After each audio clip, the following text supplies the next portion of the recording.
Let's take a deep breath in through our noses and now through our mouth.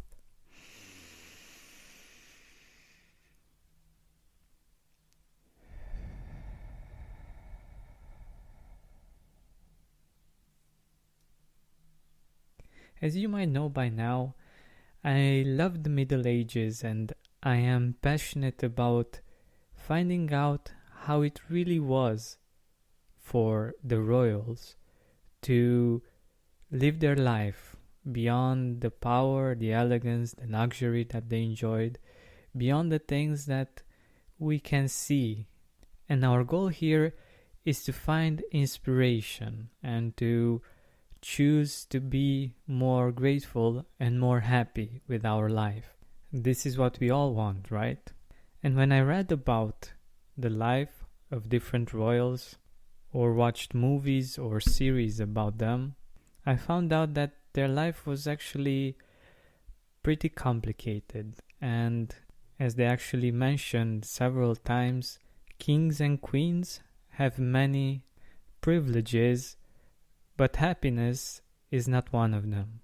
But what I want to give you with this episode is a different perspective on your life. I want you to take a step back and, like Natalie Seder was saying in our interview, see it as a movie. This will help make the comparison much easier. So how was the life of a king or a queen compared to your life right now? Let's start with our first topic, food. For the kings and queens, most of the food was limited to the surrounding areas due to war. Some areas weren't accessible because of that. Transport, it was really complicated to get different foods from faraway lands. For instance, Henry VIII never tasted potatoes or tomatoes, something that for us is, laughable. We find these literally everywhere, and I really feel bad for him because tomatoes taste amazing and they're like my favorite vegetable. The refrigeration methods were not as advanced as they are today. Even if they wanted things that were further away, until they got there to their castle, most probably they would have been rotten already. And for other things that we enjoy every day and we find at every store, people back then went to war for. You can buy cinnamon or sugar at a store for dirt cheap, but people actually went to war for that stuff. Cinnamon, sugar, and salt were like platinum to those people. Entire nations were built on the premise of acquiring the slightest amount of what we now have readily available. It's really hard to imagine, even for me as I'm saying this, that there was a time in which not even the kings were able to afford these simple things that we now enjoy on a daily basis. Another fun fact about food was that the bread that was served at the king's table was white, and the whiter it was, the better. And the whiter bread was given to the guests of the appropriate status. Now, white bread and white flour is a commodity. Even the poorest people in most parts of the world can afford white bread. Also, another interesting fact is that wine was considered a high status drink, so you could expect it to be served at a royal banquet.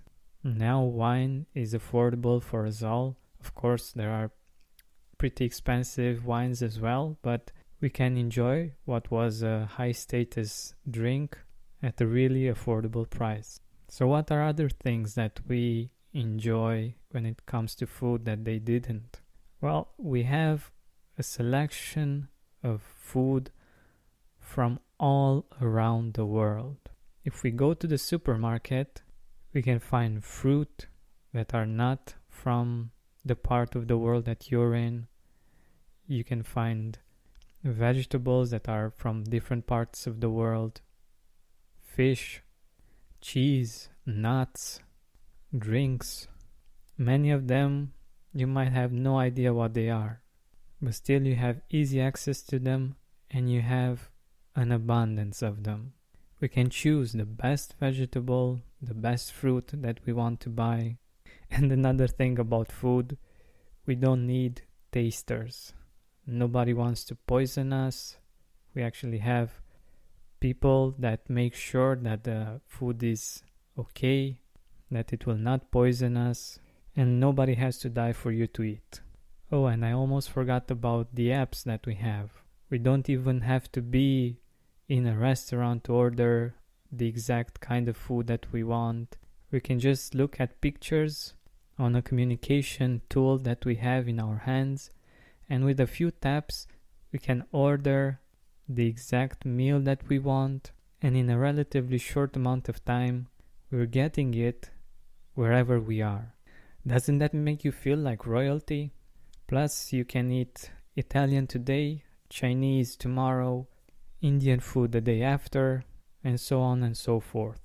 The second point is entertainment. The kings and queens had gestures that would do slapstick, sarcasm, and practical jokes.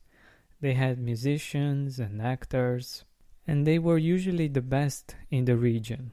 But now we have access to the best in the world, and to many of them for free. We have the best gestures in the world at the click of a button. All the funny episodes from Mr. Bean or from Charlie Chaplin or Kevin Hart or stand-up comedians are readily available for us. We have access to the best music at the highest quality. Everything from Mozart to today's best artists. If we have a song that we want to listen to, we can find it. If we have a certain mood, we can play songs that have to do with that mood. We don't have to wait. We have the best musicians all the time right here with us in our pockets. We have access to the best actors, the best movies, with huge companies doing their best and investing millions to offer you something that would make you choose them. HBO, Netflix, Amazon, Apple, they're all in a battle to give you the best quality and the most diversity from which you can choose from. The third point is access to knowledge. Sure, kings and queens had tutors, books, the best in their region, or they were sent away to study. But now we have access to the best tutors in the world, easily. We have high quality animated videos and video lessons from people that know a little bit more than you do, and also from people that are experts in their crafts. Knowledge is no longer reserved for just a few, and we have access to so much more knowledge than they could ever dream of. The fourth point is travel. They needed a big entourage to make sure that they would be safe. Travel took a lot of time and was uncomfortable. It took days or even weeks to reach the destination. For instance, I found an isochronic map from 1914 that measures the time distance from London to different parts of the world. To reach the US from London, it took you 5 to 10 days according to the map. And that's just 100 years ago. But if you wanted to get to Australia, for instance, you needed to prepare for a journey that would take anything from 20 days to 30 days. And now you can get to the other side of the globe in a day. For instance, in about 18 hours, you can get from Auckland to Dubai, from Los Angeles to Singapore, or from Houston to Sydney, or from Perth to London. And you don't need to hire some bodyguards to be there with you on the travel so that you will feel safe or that you will be safe. You can travel to most parts of the world without having to worry about your own security, your own safety. So from this point of view, your life is much better than the life of a king or a queen. And the fifth and final point is health and life expectancy. The average life expectancy of an English king was 46 years.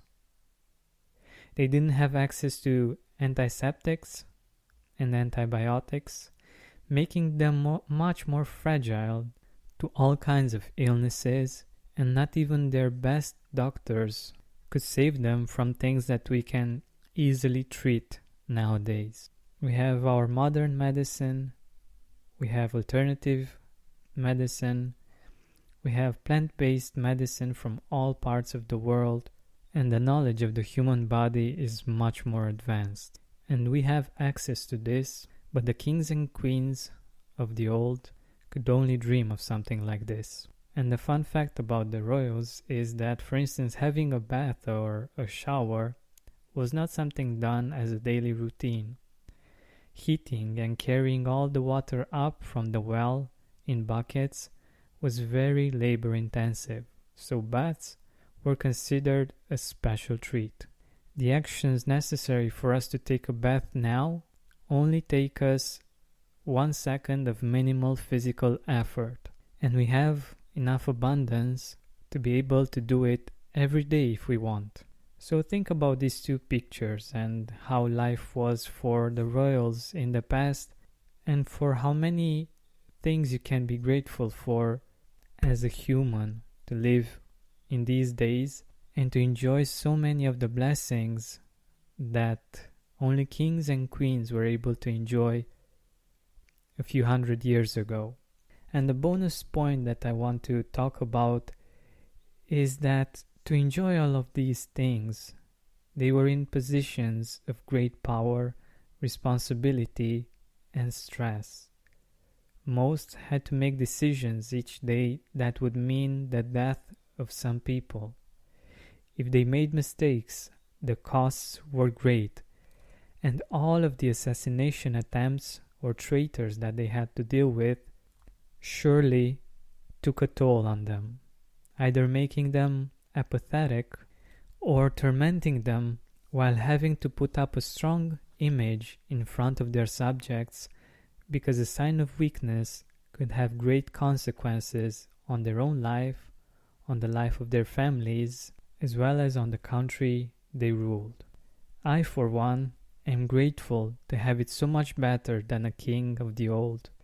I enjoy so many blessings and privileges without having that huge pressure and responsibility on my shoulders. Today, enjoy your life like a king or a queen, because from many points of view, your life is even better than theirs were. Thank you so much for listening, for subscribing, and for sharing this episode. And let me know, what other things would you add to the list?